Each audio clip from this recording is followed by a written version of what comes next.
Aujourd'hui, on voit comment modifier une photo dans Lightroom. Bonjour à tous, c'est Alexandre Devriès. Vous pouvez me retrouver sur le blog laretouchephoto.com. On voit comment retoucher nos photos simplement et en s'amusant. Aujourd'hui, on voit donc comment sublimer notre photo dans Lightroom pour le blog Apprendre la photo de voyage. On va donc voir comment améliorer notre photo avec des petits réglages tout simples à mettre en place. Allez, on voit ça tout de suite dans Lightroom. Donc nous voilà dans le logiciel Lightroom. On va juste commencer donc par importer notre photo. Pour ça, on lui donne le chemin d'accès. On est donc dans le module bibliothèque. On va juste cliquer sur importer. On va sélectionner une source.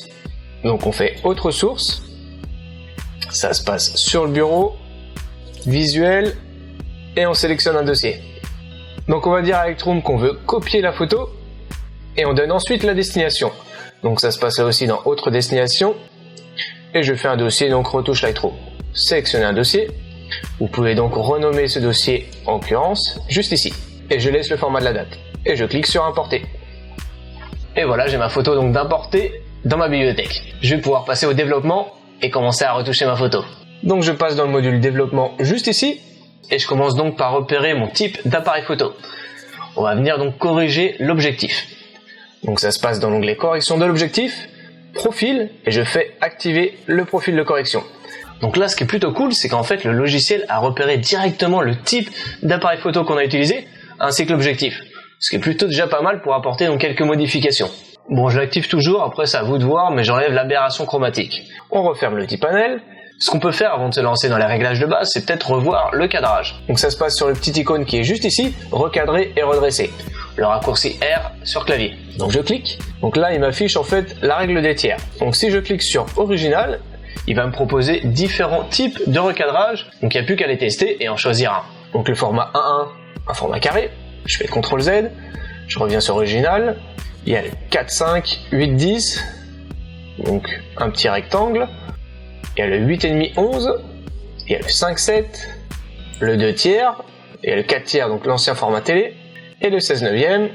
Ainsi que le 16 dixième. Mais je pense que je vais plutôt revenir sur le 2 tiers, 4/6. Donc le problème qui se pose, voilà, c'est qu'en fait, vous devez faire CTRL Z à chaque fois pour revenir sur l'ancien format original, parce que sinon, en fait, il va adapter le format que vous avez choisi avec le nouveau, ce qui ne nous intéresse pas vraiment. Donc je reviens tout simplement sur original, et je réactive donc le 2 tiers, 4/6. Et voilà, je pense que c'est plutôt pas mal, on va juste faire fermer. Donc en gros, on n'a rien changé.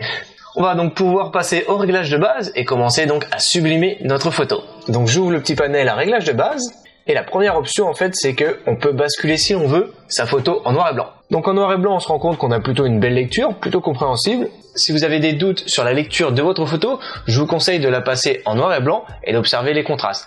Une photo qui fonctionne bien en noir et blanc est une photo qui est prédestinée aussi à fonctionner en couleur.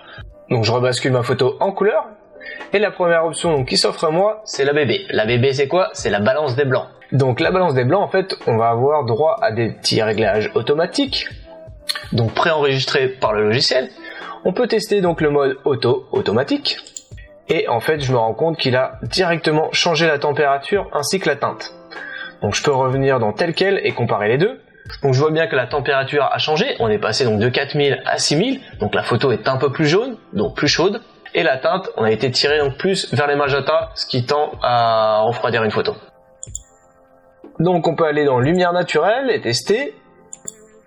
Donc temps nuageux, ombre, tungstène, oula c'est bleu, fluorescente, flash et personnalisé. Donc après c'est à vous de voir avec les réglages que vous allez rentrer. Mais bon, moi le truc que j'aime bien faire c'est basculer sur le mode automatique et après venir retravailler donc à la main. Donc je me remets sur automatique. Et je vais juste revoir un peu donc la température et la basculer donc sur une valeur à 6000 au lieu de 6100. C'est pas beaucoup mais bon, je préfère quand même la refroidir un petit peu. Et la teinte, je pense qu'on va quand même la laisser donc sur une valeur à +5. On va pouvoir passer donc à la tonalité et peut-être revoir l'exposition.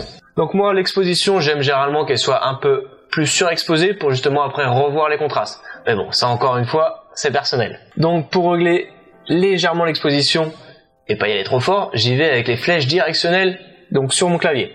Donc la flèche supérieure et j'augmente, voilà, on va juste rester sur une valeur à +0,20. Si vous n'avez aucune idée donc comment ajuster les réglages, ce que je peux vous conseiller, c'est de pousser au maximum ou de réduire au maximum les réglages pour voir justement l'impact du réglage sur la photo. Donc ce que je vais faire avec les contrastes, j'augmente comme ceci ou alors je diminue totalement. Donc là on a perdu la totalité de mon contraste, ce qui fait en fait aplatir l'image. Donc je vais juste me remettre à 0 et augmenter légèrement. Donc je pense qu'à 5 on est plutôt pas mal. Donc là on va pouvoir passer aux hautes lumières. Les hautes lumières, c'est un réglage que j'adore justement parce qu'on va pouvoir redonner des informations sur des zones qui sont trop éclairées ou alors cramées. On va donc pouvoir apporter donc plus de détails. Donc voilà, ce que je vous propose de faire, c'est encore une fois de basculer à fond les réglages et d'observer donc l'impact. Sur une valeur, allez, pas totalement à moins 100, mais quand même, à moins 95 c'est bien. On va donc pouvoir passer au réglage suivant. Donc les ombres, en fait, c'est exactement le même réglage que les hautes lumières, sauf que ça va se passer donc dans les noirs. On va pouvoir redonner plus d'informations donc dans les zones trop contrastées, ce qui est plutôt pas mal. Donc je pense que ça va se passer ici, et on va pousser donc le réglage. Et voilà, comme vous voyez, on a nettement plus de texture donc sur le bois. Donc voilà, sur une valeur à 50, je pense qu'on est plutôt pas mal. J'aime quand même garder des photos contrastées. On va juste dézoomer, regarder un peu l'impact sur l'ensemble. Si vous voulez revenir à n'importe quel moment donc sur un précédent réglage, il suffit donc de faire CTRL Z, ou alors vous pouvez revenir ici dans la fenêtre historique, et vous avez donc chaque modification. Par exemple, les ombres j'étais à 58, et j'ai fini donc à 50. Et je peux revenir donc sur les précédents réglages en cliquant dessus. On voit donc l'évolution de la photo. Donc là on va pouvoir passer au réglage des blancs.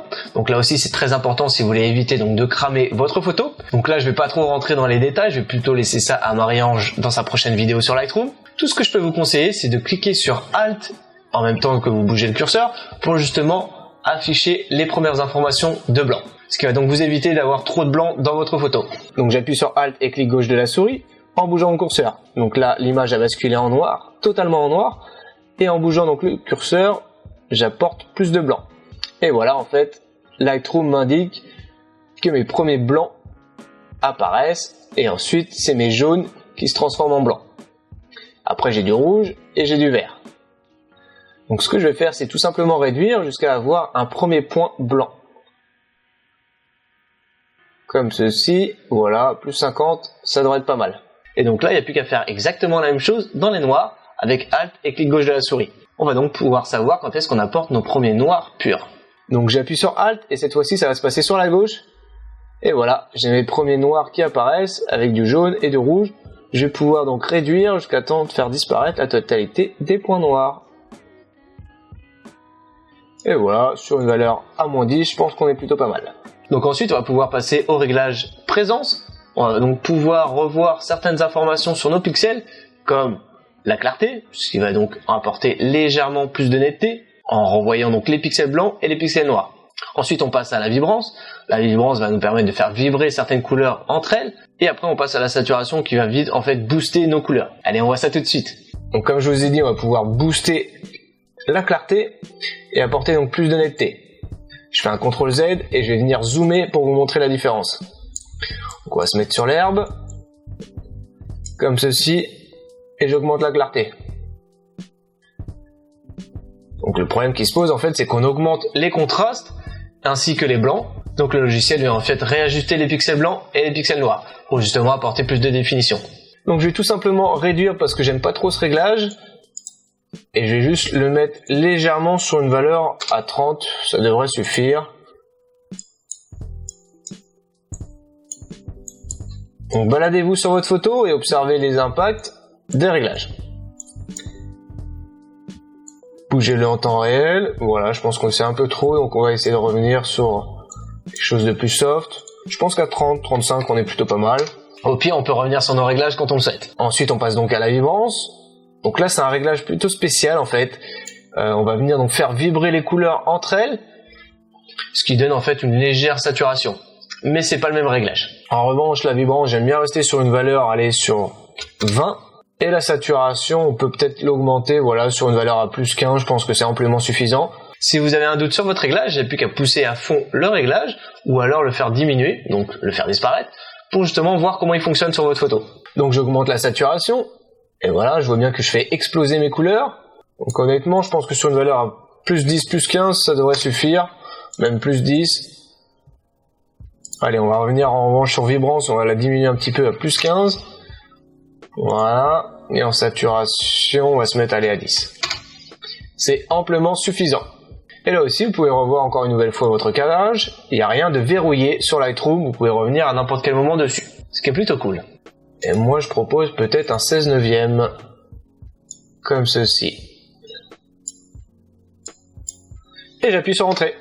Donc voilà, comme vous avez pu voir, c'était pas bien compliqué de sublimer une photo avec les réglages de base dans Lightroom. Ça m'a pris à peu près 5 minutes. Donc bien entendu, ce sont des réglages personnels, à moi, qui me plaisent. Donc ce que je vous propose de faire, c'est de faire exactement le même exercice à la maison, sur votre photo, avec vos propres réglages. Donc faites-vous plaisir et voyez comment vous pouvez donc apporter un réel plus à votre photo. Donc j'espère que vous avez aimé cette vidéo. Dans ce cas, mettez-y un gros like juste en dessous de la vidéo, ou alors un commentaire, on se fera un plaisir d'y revenir. Ou alors vous pouvez d'ailleurs partager la vidéo, ou vous abonner à la chaîne, ça c'est plutôt pas mal. Je vous dis un grand merci de m'avoir suivi aujourd'hui, on se retrouve la prochaine fois pour une nouvelle vidéo. Ciao et bonne retouche.